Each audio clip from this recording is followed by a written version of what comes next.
Hey, here's a question for you. What if your toothpaste did, well, more than just clean your teeth? What if it was nutritious? Sounds a bit strange. Rocket a deep dive. Today, we're jumping into a market you might not expect, the global nutrition toothpaste market. Our mission today is to unpack the really incredible growth of this market. We're looking at 2021 right through to projections for 2033. We'll be breaking down market size, share, forecasts, region by region, and it's all based on some great insights from cognitive market research. But first things first, when we say nutrition toothpaste, what are we actually talking about? Is it like vitamins, probiotics, minerals? What's in the tube? That's a really important question to start with, yeah. Because it's key to understanding why this market is, well, booming. We're not talking about, eating your toothpaste for lunch. It's more about formulations that add benefits beyond just fluoride and cleaning.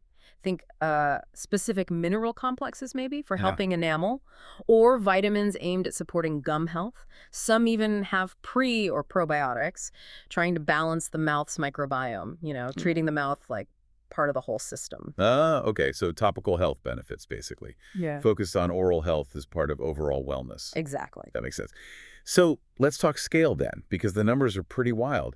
This market was, what, just over $2.6 billion back in 2021? That's right, $2,625.9 million to be precise. And it's projected to hit over $6 billion, $6,075 million by 2033. Yep, more than doubling. That's a compound annual growth rate, a CAGR, of over 7%.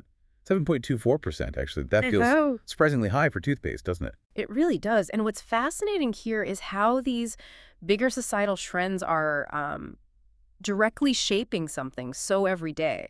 That kind of growth tells you consumers aren't just looking for basic function anymore. They actively want those added health benefits. So what's driving it specifically? The research points to a few things. Yes, three main drivers mentioned. First, just increased awareness around oral health generally. People know more, care more. Second, rising disposable incomes globally, which gives people the means to choose these premium products. And third, that big shift towards holistic wellness we touched on, it's influencing everything, even daily dental hygiene. Right. It's not just about preventing cavities anymore. It's about total mouth health as part of body health. Precisely. Are we seeing a fundamental redefinition of everyday products? I think maybe we are. Okay, so let's dig into the regions. Where is this growth strongest? Starting with, say, North America. Still a big market. Oh, absolutely. North America is a major contributor. It was worth over $700 million in 2021. And it's projected to grow to over $1.5 billion by 2033. That's a CAGR of about 6.8%. Solid growth. And the U.S. is the powerhouse there, I assume? Dominant, yes. The U.S. market alone is expected to hit over $1.15 billion by 2033. That's a 6.7% CAGR. But Canada's doing well, too, projected to reach over $212 million, with a slightly higher CAGR, actually, around 7.2%. Okay, and Mexico? Mexico's showing good momentum as well, expected to grow to nearly $160 million, with a CAGR close to 7%, so strong across the board in North America. All right, let's hop across the pond to Europe. How's it looking there? Europe's also seeing significant expansion. The total market was around $564 million in 2021, and it's projected to hit over $1.25 billion by 2033. That's a CAGR of just over 7%. So very similar pace to North America overall. Interesting. Any standout countries? Well, Germany is actually leading the charge in Europe. It's projected to more than double, reaching over $236 million by 2033. And its CAGR is notably high for the region, almost 7.5%. Wow, okay. What about the UK and France? The UK is projected to reach nearly $140 million, France over $146 million, both showing healthy growth, around 7.3%, and let me see, France slightly lower. Italy's also growing steadily, projected to hit over $73 million. And other markets? Russia, Spain? Yeah, Russia, Spain, Sweden, Denmark, they're all showing steady progress, expected to land somewhere between, say, $57 million and $150 million each by 2033. But you mentioned something interesting earlier about the rest of Europe. Yes. This is where it gets really interesting, as you said.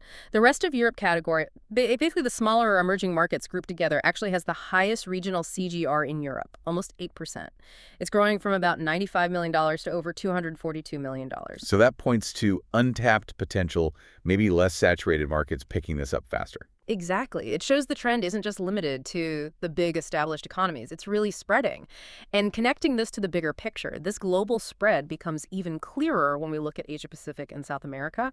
The growth there really underscores how this holistic wellness idea takes off as disposable incomes rise in these really dynamic regions. Okay, let's talk about those growth powerhouses then. Asia Pacific, the report calls it one of the fastest growing zones globally. That's right. And the numbers back it up. The overall market there was nearly $966 million in 2021, projected to soar to $2.35 billion by 2033. That's a CAG of nearly 7.9%. Really strong. And within Asia Pacific, who are the leaders? China, India? Both are huge drivers. China is seeing a massive surge from about $380 million to over $966 million for 2033. That's an 8.4% CAGR. Wow. But India's growth is even slightly faster rate-wise. It's projected to grow from $160 million to over $420 million. And its CAGR is the highest in the region, just fractionally above China's at 8.418%. Incredible momentum there. Yeah, it really is incredible. Yeah. What about other key markets? Yeah. Japan, South Korea. Japan's also significant, expected to reach nearly $250 million by 2033.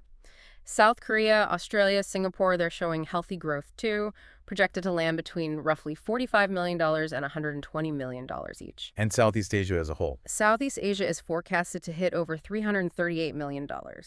And Taiwan's expected to rise to over $61 million. So widespread growth across the entire Asia-Pacific region. Okay, now South America. Also showing strong signs. Yes, a very solid growth path there. The overall market was around $168 million in 2021, and it's anticipated to reach over $455 million by 2033. That's a CIGR of 7.4%. So again, strong growth. Brazil leading the way, I imagine. Correct. Brazil's market is set to grow from about $55 million to $154 million with a CAGR over 7.6%. And other countries, Argentina, Colombia. Argentina, Peru, Chile all showing positive trends. Colombia stands out with a particularly strong CAGR, very close to Brazil's at 7.6%, heading towards $33 million. And like in Europe, the rest of South America category is also growing significantly, expected to reach over $180 million. So Asia Pacific and South America are really where the acceleration is happening. Absolutely. It seems while North America and Europe are the established giants, these regions are embracing the trend perhaps even more rapidly now. It suggests maybe that as awareness and income align, these markets can adopt newer product concepts quite quickly, maybe even faster than the traditional markets did initially. That's a really interesting thought, a kind of leapfrogging effect. Yeah. Okay, so that leaves the Middle East and Africa. What's the picture there? Consistent growth. Yes, consistent is a good word. The growth profile is a bit more moderate, but still steady. The Middle East market is expected to grow from around $121 million in 2021 to nearly $250 million by 2033. That's a CAGR of about 5.7%. And within the Middle East, Saudi Arabia. Saudi Arabia leads, projected to reach almost $100 million by 2033. Turkey, the UAE, Egypt, Qatar, they're all expanding steadily. The UAE specifically is noted for growing to over $26 million, with a CAGR just over 6%. Right, and finally, Africa. Africa's market is projected to grow from about $105 million to nearly $237 million by 2033. That reflects a CAGR of around 6.25%, so a bit faster than the Middle East. Key countries there, Nigeria, South Africa. Nigeria's at the forefront, expected to hit over $60 million. South Africa is projected to reach nearly $99 million. And the rest of Africa category is also growing, expected to rise from $34 million to over $78 million, with a CAGR similar to the regional average, around 6.3%. It really is fascinating. Yeah. This isn't just a Western or, high-income country trend. It's genuinely global. Exactly. Even in regions with more moderate overall growth patterns for this specific market, the trend is present and expanding. It shows a universal shift in consumer thinking. It underlines that this isn't just some niche fad. Right. Not at all. Integrating this idea of nutrition or enhanced health benefits into something as basic as toothpaste, it really signals a fundamental change. We're moving past purely functional products towards things that contribute to broader, holistic well-being. Okay, so let's wrap this up. If we summarize what we've learned from this deep dive, the global nutrition toothpaste market is clearly on a strong upward path. It confirms this shift towards, enhanced oral care and wellness is happening everywhere. Absolutely. North America remains a huge source of revenue, but the real pace setters for growth are Asia-Pacific, South America, and also significant parts of Europe. We saw that exceptional potential in places like India, China, Brazil, Germany. Mm-hmm.